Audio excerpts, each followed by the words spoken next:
mean, I think the thing that's closest to me right now was the Peyton Manning project. Let's talk about that a little bit. And, that is one of those unbelievable moments of challenge and gratitude and putting yourself out there and doing something different.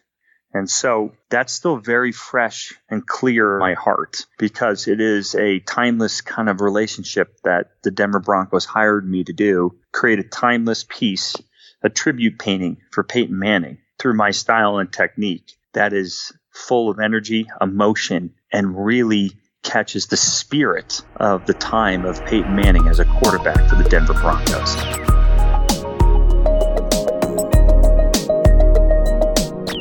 Hey everybody, it's Jordan. Welcome back to another episode of Breakthroughs with Jordan Murphy, conversations about the defining moments that shape our lives. So, it's dawned on me that it's been I think I'm on my 14th episode today, which doesn't, make me a veteran by any means, but I just wanted to check in. And also I kind of realized that people have been responding very favorably to the podcast, and I'm so incredibly grateful for that. But I've also realized that I've never really come right out, at least on the podcast, because in person I'll shamelessly plug it all day long.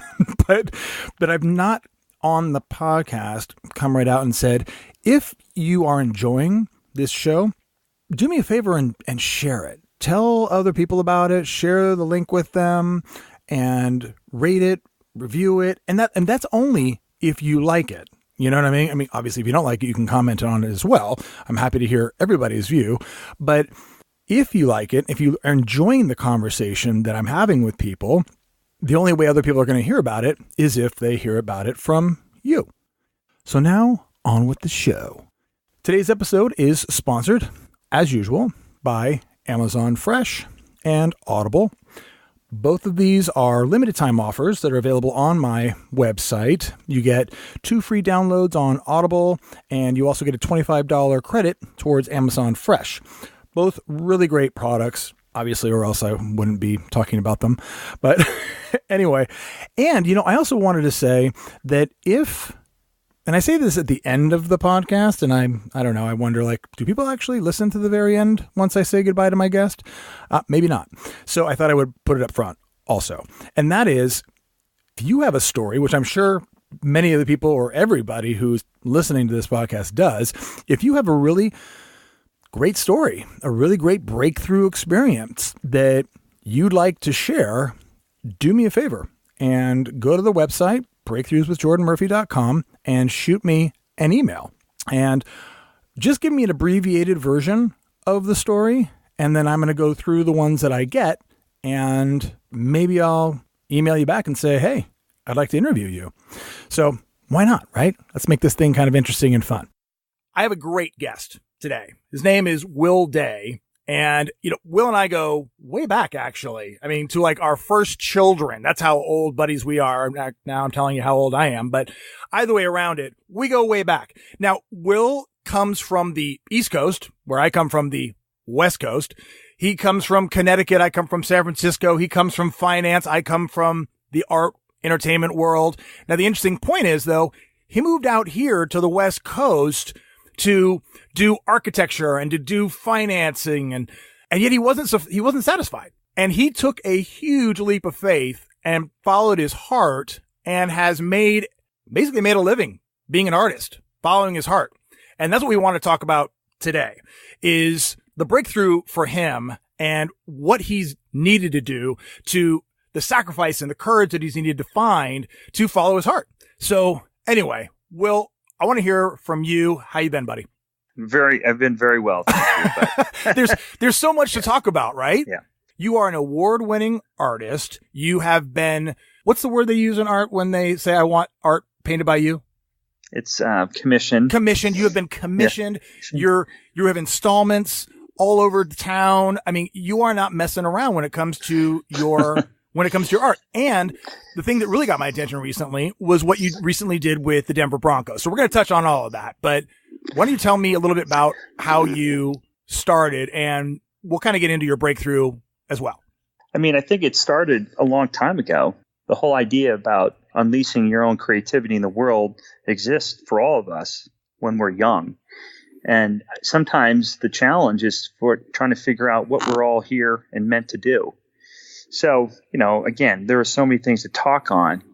And I think today I really want to highlight sort of these breakthroughs that, can be examples for others to inspire them. And I think for me as a fine artist, and I'm an abstract expressionist, contemporary painter, I try to tell stories on my canvases to inspire, people from all ages and all walks of life. Exactly. And, if anybody's listening, what's really a good idea is if you go to willdayart.com, you'll get a good idea of what Will does, but there is something to be said about seeing your work in person because it's so big and there's a texture to it and there's a depth to it and the energy of it is best received in person. Let's go back a little bit because I think when I met you, you had not taken the leap yet to becoming a full-blown artist. You were living in Santa Monica with your wife and child, right? Yep.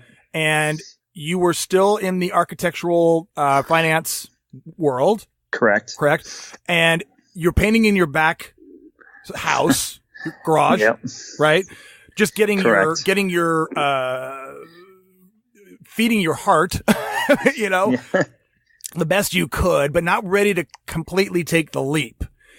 And what happened? Because now you live in Boulder, Colorado. You don't live in Santa Monica, California anymore. And you're painting full time. You got it. So where was the jump and what did it take to take that jump? Because many people, considering your situation, wouldn't have necessarily the courage, the balls to go for it. To go back a little, yes, I was a trained architect working for an architectural firm in Santa Monica called Gensler. And I was so fortunate to be working for that company and having a background in master's in architecture, which gave me that confidence and skill set to really think critically and be creative. And so I used architecture as one of my launching platforms to really be innovative and think out of the box and use all these incredible skills and tools on the job site to really embrace kind of the innovation of what I wanted to communicate on a canvas. So, yeah, I remember working on the job site in downtown Los Angeles on a project in Century City. And I remember one day after the job visit, I was like, I just had this hunger and desire and passion to go paint. So I went down to one of the local art stores and bought a raw canvas and just unrolled it. And it was probably about 15 feet long. And I just stuck it to the back of my garage it actually was in Los Angeles then. And I just started painting. And, my wife, Amy, was like, it's time for dinner. I'm like, you know what? I actually want to paint right now. She's like, what are you doing? I bought some oils. I didn't know how to mix so. I bought some acrylics and some paintbrushes. And I just nailed this canvas to the outside back of my garage. And I just started letting go. And so you're I haven't stopped. Relatively self-taught. I am self-taught in the art world, but I have a master's in architecture, right, which really has to be one of the best degrees you can offer as an artist. Interesting. Kind of for spatial awareness and proportion and dimension and. Yeah, I mean everything from engineering to shapes to relationships to composition, textures to tools. I mean, it is the most well-rounded type of creative degree you could ever ask for. Interesting. It's good to know. Okay. I'm a little biased, but no. I think it's an interesting point. You don't usually think, hey, if you want to be an artist, go get an architecture degree. You don't think about it, but it's an interesting avenue to think about. And in case the art doesn't work, you can fall back on your architecture degree. I agree. And what is misleading is that it's a very demanding degree. architecture, and I respect the entire profession, how hard these individuals work and how creative they are and how they solve problems and how they really inspire the world through their built environments. It's timeless. And it is something that I certainly integrate in a lot of my style on my canvas. Yeah, I mean your canvases are so big and so spacious. I guess you have to take that. That has to be kind of playing in the background to a certain degree. So all right. So you start painting on the garage. You're still working. You're still doing your 9 to 5. You're still, haven't gone completely quote unquote crazy, considering, as far as your wife is concerned, right? Like, because you're doing like an about face. Now, how much did she know, or how long, when did you say, hey, Amy, I'm kind of really feeling like this is what I need to be doing? I think Amy was never surprised I was a creative spirit. Right. But what was surprising was saying, I'm going to act on it and do it as a full-time profession. I don't care if you're a poet, an actor, a writer, whatever. Doing something different and putting yourself in a very different environment is scary. And so when she saw me painting in the back of the garage, she was like, red flags are going up. This is not cool. What is happening here? Am I losing my husband to creativity? Oh, good God. And she's like, I don't like this. And I totally understand. And it kind of really grew from, the circumstances in our family and our life that we said, let's try something different. And at that same time, we decided to move from Los Angeles to Boulder, and really allowed me to kind of explore other options. You got chopped up a little bit. Say she allowed me, because you got chopped up. So she allowed me too. Okay. She allowed me to kind of explore new options by moving from Los Angeles to Boulder, Colorado. Mm-hmm. It certainly gave us more flexibility to kind of figure out what else did we want to do in our lives. Now, that transition was I want to know what those conversations were like before you left. I mean, how many awkward, or like over the dinner table or in bed at 10 o'clock at night when you're going to sleep, conversations are in the car, driving in traffic, Well, I think, us, and our kids were really young. Spencer was 2.5. Abby was just born. Mm-hmm. And Amy was at home with the kids, and she was also working too. The conversations were really challenging because no matter who you're with, there is something where it's uncertain. And when you say, hey, I'm thinking about exploring a new job, how about a whole new career? And a whole new career that is so unknown financially and security-wise. I'm going to be a painter. She's like, well, I'm going to be a clown. I was like, Amy, this is, that was her logic. And in a very loving way, she's like, it's hard for me to understand why you want to do this.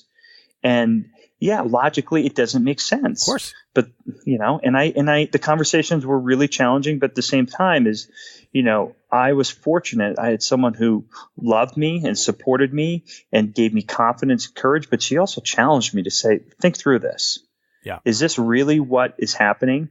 And is this really what God wants you to do? Yeah. And I think those are questions that were really difficult to ask and also difficult to really be clear on, because it's a leap of faith, and our life is a leap of faith. My art is a leap of faith. Every day. Every day is a leap of faith. Absolutely. Now, when you were thinking about this, it's such a great thing. I love listening to this part of the conversation because it's so much. It's not as simple as saying, I'm going to be a painter now. There's just so much more that because you're a married man with children, and the impact of that shift in your life impacts many. And so it's just such a bigger conversation. It's great that she was willing to come around, and you were willing to have to like dig in there and kind of explore, what is this? What am I doing? Why am I doing it? And get clear about it. It wasn't like a whim. And to say, what did you have to think, or did you think that far back? Okay, I'm not just going to make pretty pictures in the garage. I'm going to is there a way that I can monetize this? If I do monetize this, what do those monetization verticals look like? I mean, did you even get that far? No. I mean, I think until I moved to Boulder is when the wake-up call came, because another shift in our economy happened in 2008 when we had a really the whole world changed, and there was another major stress on all of us, and we were losing our jobs. The economy was changing, and we all had to figure out what we were going to do. And then I was like, hey, I'm still going to be an artist. She's like, by the way, that is the worst decision in our worst economy. In our lifetime, you want to be an artist. Yeah. Again, I'm going to be a clown. Good luck. And I hope we stay in touch. Yeah, right. And I was like, Amy, you got to believe in me. She's like, of course. She's joking, but I was scared. She was scared. Of course. That time in our world, we were all kind of I think very anxious. And so no one was protected in the way that we used to have our regular 9-to-5 jobs. Yeah. And then the fact she went back to work before you moved to Boulder or after, or both?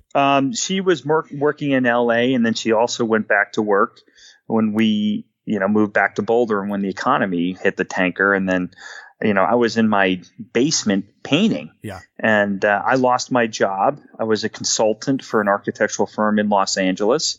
And when 2008 hit, they couldn't. They had a very different way to do their business, and I wasn't part of it anymore. Right. And so I was in Boulder with no job, 2 young kids, and a wife who was ready to strangle me. Yeah. To say, get your act together. I was like, I don't know what to do. I know that conversation. I know that experience. So you're facing that scenario. I mean, I kind of wanted to go back to what was the impetus for even saying, this is it, I'm doing this 100%. But before, how did you manage your emotions, your psychology? How did you just not go, you know what, forget it, I'm going to go get a 9-to-5? Or, how did you not give up on yourself? That's a good question. I think we had some really heart-to-heart conversations as a family. With everybody from my in-laws to my parents and with my kids, and say, you know what, I'm going to try something a little different here. Let's try for 2 years. Okay. Let's see if Dad can set up this business and our business, and if he can figure out in the worst economy from 2008 to 2010, we're going to make this work. And so, Amy obviously had to go back to work, which was not easy with 2 young kids, and she put so much time and effort into this family and relationship that, it was really hard on how we dealt as a couple too. Yeah. So, she really helped guide me in a way that said, I believe in you. I don't like this right now, but I certainly believe in you. I trust you. I have faith, but I don't like this. I'm not having fun. I'm not having fun. Yet? Yeah. This sucks, but I believe in you. Figure it out. And so we obviously put together this structure that was pretty important to be organized and figure out if this is going to work for 2 years. Yeah.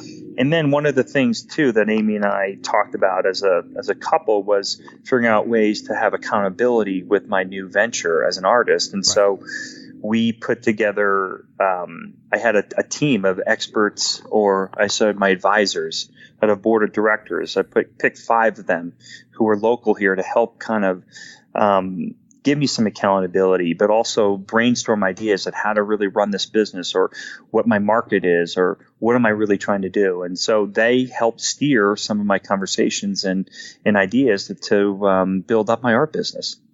Well, it's really smart, though. I mean, you came at it from a business perspective, not just an art perspective. You took it on as a business and not just as a passion project. And I think, listen, I'm an artist at heart. I'm creative spirit. I have been dealt the card of create and be responsible, but at the same time have fun. Yeah. So I'm just trying to say, I had a family to feed. I had 2 kids, and I had to change my lifestyle. And that was a wake-up call, because for me to be an artist and live the life that I used to live, that was not going to be the same kind of results. So I needed help and guidance. And, there was definitely people who believed in me, and they trusted in my passion, but they trusted my passion to figure out how to execute and just be who I should be. Yeah. I mean, well, it sounds like you were able to find some people to surround you that supported you, but also had skills, expertise that maybe you didn't have to help you to kind of to elevate your vision. 100%. Yeah. I mean, no matter what you're doing, it's just the art. Being an artist has this historical way about what you think artists are. But to me, I think we're trying to transcend how artists communicated and looked at and how it's perceived in the universe. And for me, it's about really learning how to let go, invite people into the process, but also still be really authentic in my voice and be very clear of what my message is. And my art transcends that and really says, you can't put me in one box. I'm trying to allow my spirit to live through me and kind of inspire others in all different types of shapes, form, colors, and textures. Yeah. You talked about that, about being put in a box, and it's just human nature to want to label things. It feels like human beings have more comfort when they can put a label on it. And I know that you had said that you've grappled with that in your art. Yes. I come to my studio every day at all different times of the hours, and there's moments like, I am just going to be in my black and white period. I am ready for this. This is what I feel. And the next thing you know, I'm painting mud, and then color comes out, and then I create this amazing composition. I'm like, where was that? I wanted to do it this way. I wanted to do it this. I. And I was like, you know what? That's not how it works. How it works is really letting that creative spirit dictate and really learning how to let go and let the canvas speak to you. And you kind of become this incredible conduit to unleash greatness into the world. And when we do that, we all know when you write, it just feels right. When you are connecting with someone, where you're talking, there's this moment where the world stands still and you're allowed to kind of feel that creative process just flow through you. It's being present. Being present in the moment and allowing yourself. Don't force it. No, exactly. Don't try to do anything. And that's the biggest challenge, is that because our mind, our ego wants to get in the way and control the situation. And unfortunately, what that ends up doing is it ends up limiting our expression. And you're, considering what, art is, what I do, what you do, the expression of oneself, feeling and having the ability to have the courage to say, okay, here goes, and trust that our higher power, the universe, God, however you want to language it, has a plan, and maybe a plan that we don't always see. We don't always even understand or could even possibly comprehend. And yet that plan can only be expressed through you as the individual. If you let it. If you let it, get out of the way of your own ego. Yeah. Get out of the way of your own kind of intentions, and let the beautiful, powerful spirit of beauty, of love channel into your heart and soul. You will be absolutely amazed what you create and what comes about from your friendship, your relationships, and your family life. Yeah, and your health. Completely. It's such a tricky dance, right? Because, what ends up happening is the getting in the way part of it is we get in there and you're looking at a canvas and you go, okay, I want it to do this. I want it to be black and white. This is how I'm going to do black and white. This is what black and white looks to me like, based on the fact that I know what the White Album looks like by the Beatles. So you look at like the past. You're dwelling on and you're grabbing from your past experiences, your memories of things, right? So even in that, it's limited. Considering how much there is in the universe to draw from, you're just drawing from your limited memories, or you're drawing from, oh my God, I better get this right, because if I don't do this in the next week or the next year or in the next you have this fear and this concern and this doubt and this anxiety, and that's clouding it. That's coloring it. So we're brought back to just be where you are right now and see what happens. I mean, just see what happens. And oftentimes, as you obviously can attest to, it's when it's the most magical. And, I'm looking at a painting right now in my studio. You talk about magical, and it's called Friendship. And it is, to me, one of the most pivotal paintings that I've kind of created in the last, 2 years. It's magical. It's organic. It's freedom. And it's not for anybody. But it grounds me. It's playful. It's will. And, it's fun. And I knew within minutes that this composition was coming alive, and I was able to not limit myself, just like you said, to certain memories and things that said, hey, this is what I've seen before in the past. Now it's like unleash all that energy and let it flow through you to be able to be the best you can be. Yeah. Yeah. I mean, it really is about, it's about purpose. I mean, it's like, what is our higher purpose? What are we here to share? And for me, and it sounds like for you, it's like that, the continuous exploration, the mining of what that is. What am I here to say? What am I here to share? How can I give back through my filter, through my experience, whatever that is? Cause you're going to create your way and I'm going to create my way, and they're not going to be the same, but they're going to be creative experiences. Which is why we know there's a similarity we all have, right? But there's also a distinction we have. Correct. And I think about this every day. What legacy are you going to leave in this world? What's your purpose? What's your driven kind of way to kind of communicate with the world? For me right now, it's creating colorful stories and compositions that are heartfelt and timeless. And I really want to leave the mark to my family about how to really take a chance, learn how to put yourself in these very vulnerable positions, reach out, ask for help, and really trust and have faith in what you do in this world. There are so many different ways that we want to communicate to people. And for me right now, I'm doing it on a canvas. Yeah.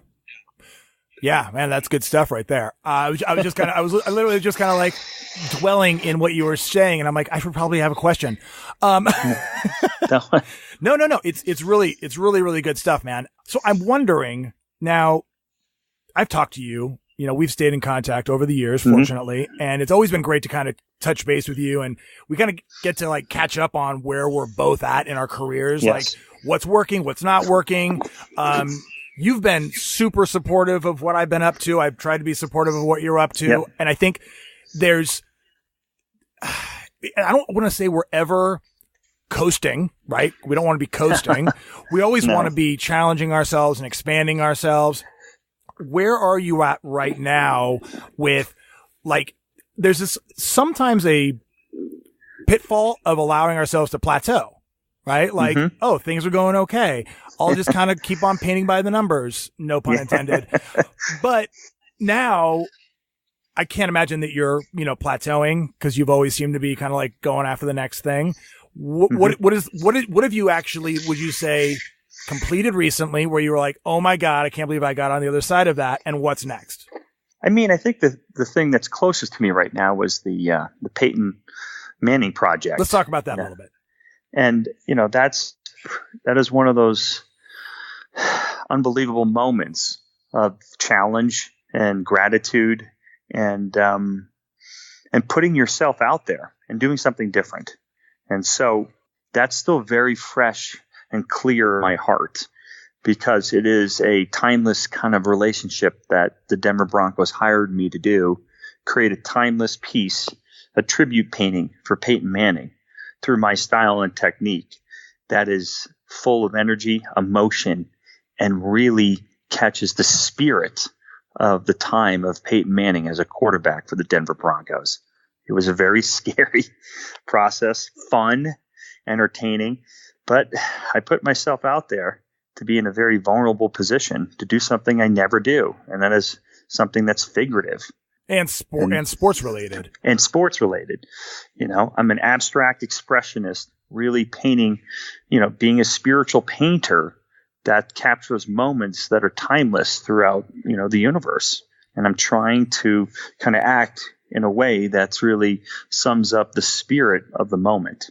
And just so people who are listening right now, I want people to be able to take a look at this because it is on Vimeo. You can find it on Vimeo, the documentary of quote unquote Omaha project by Will Day featuring Peyton Manning. You can find it on Vimeo still, right? Yes. And it's great. It's a great snippet and it's a great way to highlight who you are, but also the artist's journey. And, with my experience, my background, you and I talked about this in reality TV, there's the way that they created the conflict and oh my God, will he finish it? And is he going to give up his career forever? Will Peyton Manning never speak to him again? I mean, obviously I'm being a little dramatic, but it's a really great little documentary. I watched it, the other day with Dylan, my wife, and I was saying to you, man, I was just grinning from ear to ear just to watch you having that kind of victory, because it really is it's a victory, but you're watching it from like literally the beginning to the end. Here we go,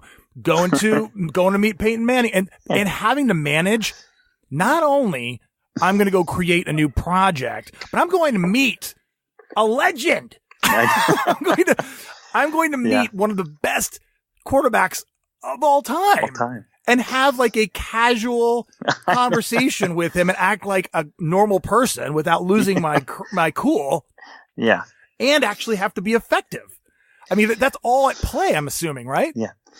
It is. And I think we all do this every day. Remember, it doesn't matter who that individual is. He happens to be a really incredible, spirited leader. And he has great character. I be honest. I mean, I was so surprised and pleasantly engaged with our conversation that it made me relaxed, and I was so grateful that he was able to put you at ease. He put me at ease, and I was like, and then again, just like when we all know there's a moment of clarity in any of our projects, talking to him really gave me so much courage. Because of what he was saying. And I was like, wow, I could really relate to this, even though I wasn't a football player. But the physicality of what I do in my job on my canvases, I could really relate to some of the struggles. And he made me very comfortable. And that obviously was translated onto the canvas through my struggles and victory at the end. And it was such an incredibly powerful project that I hope I can emulate in all my different types of paintings throughout the rest of my life. Now, you've done a painting for the Broncos prior to the Peyton Manning painting. Well, we did a collaboration with Black Lab Sports, and in regards to the Denver Broncos' 50th, their victory at the 50th Super Bowl against the Carolina Panthers. So, there was a tribute there where we as a team here at Black Lab Sports, where my studio is located in Boulder, was able to capture that moment, that raw moment in essence of what it's like to kind of combine those two forces and brands and energy and sports teams onto a canvas. And that was really dynamic. Awesome. So definitely, if you're listening, check out the documentary because it really does give a very nice slice of life experience of what you went through. It humanizes it. You get a feeling for who, I know who you are more obviously than most people who watch this, but nonetheless, you get a vibe for who you are and the authenticity of who you are. And then the interesting journey that you had to go through. And then, again, coming from the background I have of working on TV, specifically reality TV, and knowing how things can be produced. I talked to you I said, so you really did struggle, right? They weren't just pretending you struggled. I mean, this is kind of important. I don't mean to cut you off, but no, it's all right. The truth is, every project we all go through, sometimes there's moments of like, I want to stop. And I think part of the message today is really about not giving up. We talk about that in our society a lot, but until you put yourself in that situation, I don't care what the situation is, you have to dig in deep and sort of say, don't give up.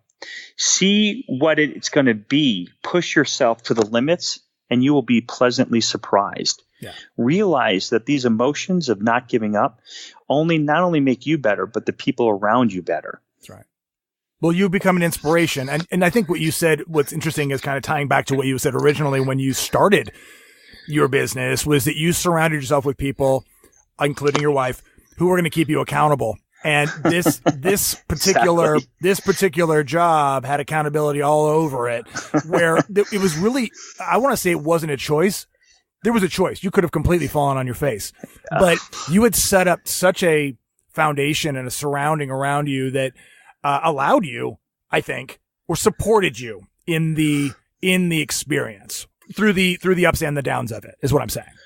I think that's right. And I think I never thought about it as much, but that goes back to my earlier part of painting. Remember, this is my 10-year anniversary as a full-time artist. And so it brings me back to the accountability of when I had those discussions with my family and figure out why I really want to be an artist and what do I really want to do with this. The Peyton Project also had a lot of eyes on this. Yeah.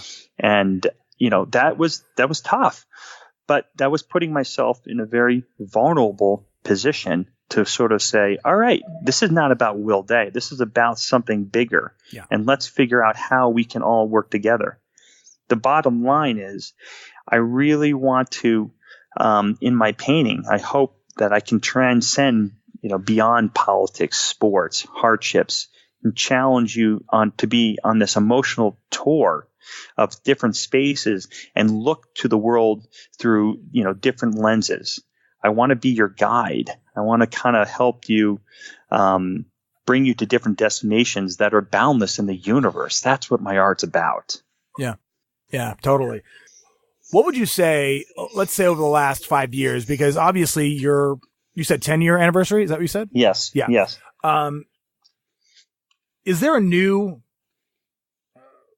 a new belief or a new behavior, something that you've taken on in your life, a new practice that helps you to improve your life, that helps you to navigate your life? I think one of the most basic fundamentals for that thought is I literally try to remember this theme every day. Live in grace, walk in love. That is what I try to emulate. I try to think about. And when I do, it puts me in my place and it lets me be a better person and not so competitive and so egotistical. That expression is written and honed in by the author Bob Goff, who I really respect and admire in his whole process in life. So, yeah, it's so simple. People say love, but how do you do that? You have to live in grace, be humble, walk the action, walk in love, and let everything else take place. That is totally different than what I did 5 years ago. What were you doing 5 years ago? I mean, it's just having more faith. I didn't really have the courage. I acted on it, but now it's really bringing my family into the fold that we do that. We're doing this together. This is not just Will. This is all of us having kind of a consistent message to really shine our light in the world and be who God created you to be. And that's it. I think it's great that you're talking about your family too, because I was actually, and specifically what you're saying right now about that mantra is it's the practice of being present and mindful. Like, yes, literally. And I think that's the biggest for me. I've been, kind of dancing with this for years myself, right? There's what you read and what you see in a documentary and you walk away from it and you stop reading it. You're like totally inspired. You're totally lit up. And then you go right back to your crazy life, as opposed to taking something and embracing it and absorbing it and marinating it and then actually practicing it on a daily basis is what you said. On a daily basis, we have to check in. We have to take a breath. We have to be mindful. And it is a practice. And I'm a big fan of it. And obviously my kids are hearing a lot more about it because now they're obviously older and they can kind of comprehend what dad's doing and mom. But it was really amazing because actually I was at I was at Dashiell's back to school Knight. He's 13 now, right? Like Spence, right? Spence 13 too, right? He'll be 14 next week. Right. I mean, yeah. They were in Mommy and Me together. Yeah, right. That's how we met. So we were at his school function and they were going over these new programs that they were implementing. And one of them was mindfulness. And I was so moved by that. I was like really grateful that they were putting that as a part of their curriculum. Yes. That our children are going to be practicing what I'm sharing with them at home, but it gets reinforced over there. To manage, because it impacts everything. It impacts your relationships. It impacts your communication. It impacts your health. Your efficiency in the world, how you show up, how you deliver product, everything yes. roots from just getting present, but you have to actually do it. And if that just means stopping for 5 minutes a day, start there. Start there. And I think that is super important. I don't act on it. Those are the mantras I think about, but I have to be realistic. I'm a human being. I'm very distracted. I'm very disorganized. I'm selfish at times, and I don't practice being mindful because I try to figure out how to really connect to my composition. And sometimes that leaves out my family and my responsibilities as a father. Mm-hmm. And that's okay. But I just have to be realistic that we can't be in the beauty of the height of the wave all the time. No. No. I think that's unrealistic. I think it's unrealistic. And perhaps in another incarnation of our species, we won't need these bodies and, we'll be able to do that. But for now, I think if we can dip into it, if we can bathe in it a bit every day, it's better than nothing, is what I'm saying. You're not going to basically walk around like, Buddha all day long. But I do believe that we can carve out 5 minutes, 10 minutes, 20, whatever it is, or just through the day, like, when you're in your car and you're driving, or, taking a moment and just stopping everything that's going on in your mind and breathing for a minute or two and kind of recalibrating, recentering yourself, and then move on. Yeah. And I think each individual, like a message for each of us, we're not all going to be writers, actors, painters, we're all creative. So find that little moment for you to kind of either meditate or pray or find a place to just be at peace and then move forward to your day. So I come in each morning to explore, play with paint.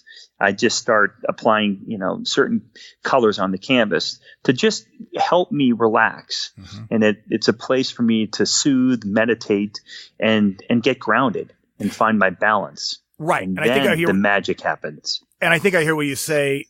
I believe what I hear you saying is that you don't have to be an artist or an actor or a creative entity to have what we're talking about, or even experience what we're talking about. It's like, find yours wherever you need to do it. If that means you're going to go kickboxing, or if it's going to mean you do triathlons, or if it means you journal, if it means whatever it is that allows you to kind of stop overthinking, is I think what we're saying, and just find that for you. So, because people go, well, I don't like meditation, then don't meditate.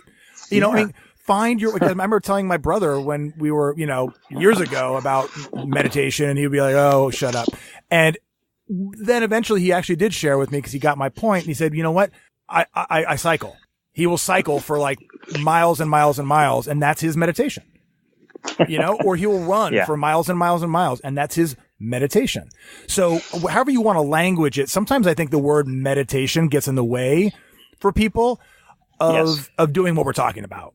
Yeah, I think, this conversation, I really it is relaxing to me. And I just, we're one examples of trying to shine your light to kind of inspire people, but also kind of it's a choice. It's a choice what you want to do in this world, and allow your kind of creative spirit to kind of guide you. And then things around you will really change. Yeah. I mean, the one I always, like is, what you focus on is what you attract. So it's easier said than done sometimes, but people kind of wonder why their life is unfolding the way it's unfolding. And if you actually, they stop for a moment and look at what they're paying attention to or what they're focusing on or obsessing on. Yes. It's usually the result of why their life is going the way it's going, either positively or negatively.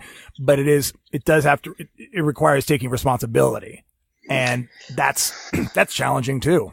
I mean, having to go, maybe I should not be obsessing about that. Is that do me any good? Obsessing about that? Is that feeling good to obsess about that? I mean, all that kind of stuff. But it's, I have these, obviously this is the reason I have this podcast, but I get to have these really great conversations with people. But, you and I, we're figuring it out, man, right? We don't know. Yeah. We're just guys who've been around a little longer than some other guys and gals. And we've found some things that tend to work for us, right? But we don't know the answer. We just know what's working for us. And sometimes someone else can go, oh, wow, I never thought about it that way. And maybe I'll try that. So that's kind of, I think, where I'm coming from. No, and I feel the same. Remember, there's no one, everybody's creative. Everybody has their talents. I think, what I try to do is just continue to share them. I'm now more creative than you or my neighbor.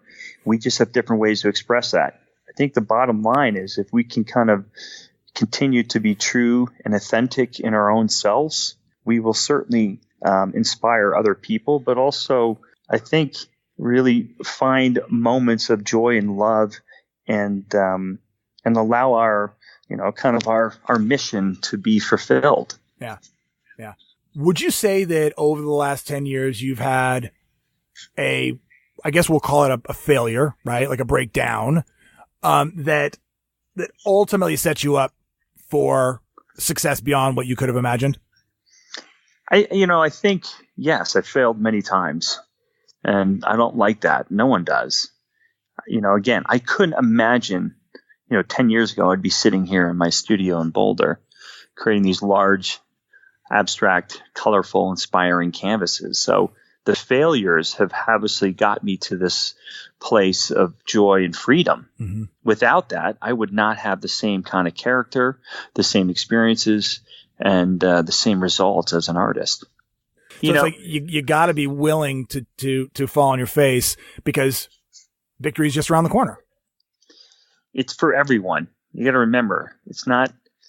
I think God created us to allow us to live a very incredible life full of success, happiness, love, and the challenge is we don't go into it. I can't wait to fail. I think it's really letting the idea of fear erase that from our mind, mm-hmm. and in due time, everybody's going to encounter what it is to kind of find their own greatness. Yeah. At all stages of life. It could be at 5 or it could be at 95.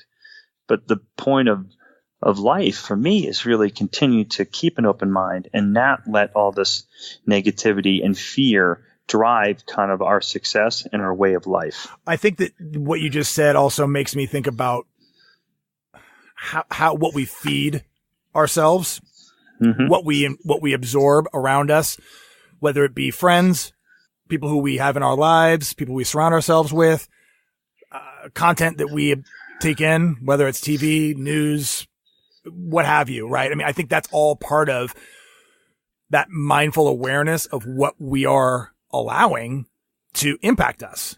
Mm-hmm. And it's tough sometimes to kind of give up our junk food, if you will. But the larger picture of it is I will not watch CNN. I will not watch MSNBC. I mean, I will get my news other ways, but that kind of content leaves me feeling horrible. And there's nothing good that comes out of my allowing myself to hear or watch that content. Mm-hmm. So it's there's a discipline that comes to, because in the past it was like almost mindless. It would just be on and I'd be watching it. Suddenly I'd be like, why am I watching this?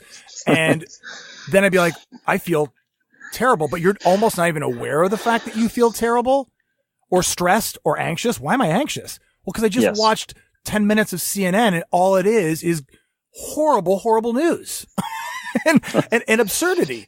But I don't know how did I get off on that tangent? Well, how'd that happen? Well, I just remember I monologue.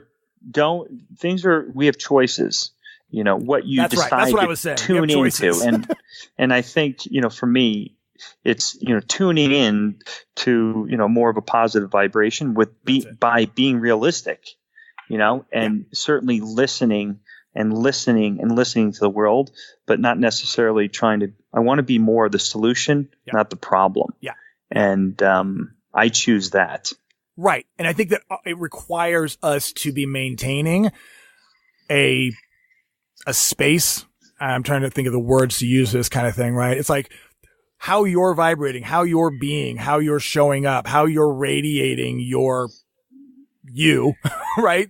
Mm-hmm. It's like we have to maintain that like a garden to a certain degree. And if it's like overgrown with a bunch of garbage, if it's not tended to, if it's not watered, if it's not nurtured, how can you possibly give your true self?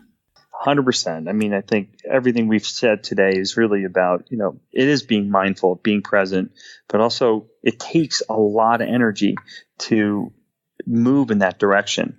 So as we sit here in my studio and as I'm talking with you, I'm fortunate to reflect on that and have these as reminders to kind of do that every day. But I certainly don't. I've got my failures and I've got a lot of challenges ahead of me. Yeah. And, it takes friendships and people who really support your vision to kind of help, I think, elevate your passions, but also trust in your process. Yeah. No, it does. It does take something. And again, it is about a choice. And you know what? Being gentle with yourself also, I think, is important. It's like we're not going to be perfect or do it right. That's not what we're aiming at here. It's the intention behind it. So I want to know, what do you think? This kind of changed the subject just a smidge, although I'm sure we'll probably fall back into it because it's such a good subject. But, but what is an unusual habit or an absurd thing that you do, that you love to do, that you're like, Amy's like, I can't believe you're doing that again, or whatever. I don't know if does it strike a chord at all? Well, I think there's a lot of unusual habits in what we do every day. I mean, first of all, I love waking up early. It could be 4 a.m. I like being first in the world and going to my local coffee place here at 5 a.m. when it opens at Pete's and grabbing a cup of coffee and starting the day. Amy's still sound asleep and the kids are like snoring. And, by 6:30, I finished some work already. It's just, to me, I just love that passion to say I'm driven every morning to wake up and create and find something new and really be surprised. Yeah. So I always like going to the coffee shop early, grab my coffee, and then come into the studio. Is there anything about Will Day that people would be surprised to learn? I mean, I think what would surprise to them is that, painting is not what was my first intention, to make my living, surprisingly enough, this was like one of the last things I ever thought of doing. I was really more of I was an athlete and I wanted to be a professional athlete, but I had my own challenges, and, one of the things that was really hard for me is, at a young age, I was diagnosed with, ADHD, and in the 80s and early 90s, people didn't know what that was. And that was a major disability for me and a very insecure, provided a lot of insecurity for me to be at school. Yeah. And I hated that. And, being a visual learner was really tough in our day, but you figure it out, so I think, we all have obstacles to overcome. For me, there are a lot of other things that happen, but that was something that's really always that's inside me as something that, I think really sometimes brings sadness, but at the same time it shouldn't, because it's really such a joy that we're all different. I don't care what your supposedly disability is, but, embrace it and make it work for you. And that's what makes us all different. I think it's interesting what you said. You use the word disability, and I say this only from my perspective. My son is diagnosed ADHD, so I'm up close and personal with the challenge of that. And the good news is that we've been present to it since he was very young, right? And have supported him around that. But I choose the languaging to not be a disability, but a challenge. It's a challenge. It's something you're overcoming. It's something you're working with. You're never going to not have those tendencies, right? You're just adapting. You've adapted to them. Yeah. And you work with them. And in fact, I actually tell my son, because one of the aspects or challenges around someone with ADHD, and you can obviously speak to this, but it's obviously executive functioning, right? Which is part of it. As well as attention, focus, right? However, the H in it, the hyperactive, right, isn't necessarily targeting someone who's bouncing off the walls hyper, but more someone who has the ability to hyper focus, right? To focus on something unlike other people would focus on them. So like somebody who like is a coder, or somebody who can spend hours in a studio painting a, 40 by 40 foot canvas and focus and give their attention, their creativity to it uninterrupted. I've said to my son, I'm like, Dash, that's a superpower, bro. That's a superpower. That is not a challenge or disability. You focus that, you hone that, you're going to be unstoppable. Yeah, I mean, I agree. And I think we all have our own powers. It's just, the challenge was going to school. There's a certain process on how people learn, and that's great. Sometimes we all don't fit into that same bucket. And I think a lot of us have, different ways to cope. And, at that stage of my life, I was really just questioning, like, wow, why am I not getting this information that I think I'm smart? Yeah. And I think I know how to do this. And it's just, we figure it out as a human being. And you adapt. You adapt. And it's unfortunate though. What's unfortunate and what I hear is the pain or the hurt inside there was that you were probably left alone. You were probably alone in it, trying to figure it out, thinking something was wrong with you when there wasn't. You just weren't getting the support that you required to learn the way you learn. You weren't unable to learn. You just weren't being taught in a way that you could receive the information, if that makes sense. Yeah, I mean, I think like every day we receive information. How you interpret it, is up to, us. But, in a very academic setting, sometimes it can be challenging for people. Yeah. But, my role is to try to say, one of my missions as an artist is to encourage that type of feeling and never get discouraged, because we all have that incredible ability to learn, as you said, but also have that incredible ability to succeed and never be discouraged. I was really discouraged and scared and frightened that I couldn't learn and I couldn't go to the next level. Yeah. But obviously having a visual gift allowed me to kind of communicate in a different way. And so that gave me courage and confidence to kind of take on the world. When did you have a turning point when it came to that struggle that you were encountering? What age were you, do you think? I mean, I was certainly in high school, because that's when all the testing and that's when all the obviously the competitive academic environment was coming to the forefront for me. But college was a challenge, and then later on in life too, as an adult, I was like, either I was losing my jobs, I wasn't being able to focus, I couldn't execute, but I knew I had creativity and I could do my thing. So, but anyway. I hear what you're saying though, because obviously I'm in the thick of it right now with a 13-year-old son who's, grappling with this. Now, we have him in an environment in a school that supports him the way he needs to be supported, but it's challenging. It's challenging no matter what. But nonetheless, you just keep on keeping on. No, I do. I mean, I appreciate this conversation, and this means a lot to be able to, I think, be authentic in your own skin and be honest with yourself. We're not all going to have all the perfect talents and skills that we think society wants us to have. The most important thing is be true to yourself. And once you do, you have a responsibility to kind of share that with the world so you can inspire the others to kind of continue to be great. That's right. And allow them to, do some amazing things in the world as well. Completely. Now you mentioned a author when we were talking Goff, I think you said. Yeah.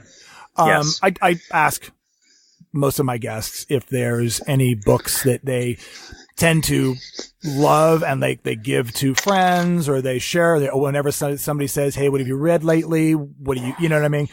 Yeah. Anything in there for you? Yeah, I mean, obviously, one of the books that first kind of woke me up a little, I love this, is called Creative Visualization. It's by Shakti Gawan. It's about, using the power of your imagination to create what you want in your own life. And that kind of was like, wow. That is sort of like, I look at that book and refer to it a lot. And there are many books, but I love this quote. I mean, there's so many of the quotes, but this is what I always live by. Ask and it shall be given you. Seek and you shall find. Knock and it shall be opened unto you. For everyone that asks receives, and he that seeks finds. And to him that knocks it shall be opened. Matthew 7. It's part of the visualization that Shakti was saying. If you ask and you work for it, you will find it. But you have to go into the flow of your own spirit and really learn how to let go. I love it. Love it. Yeah.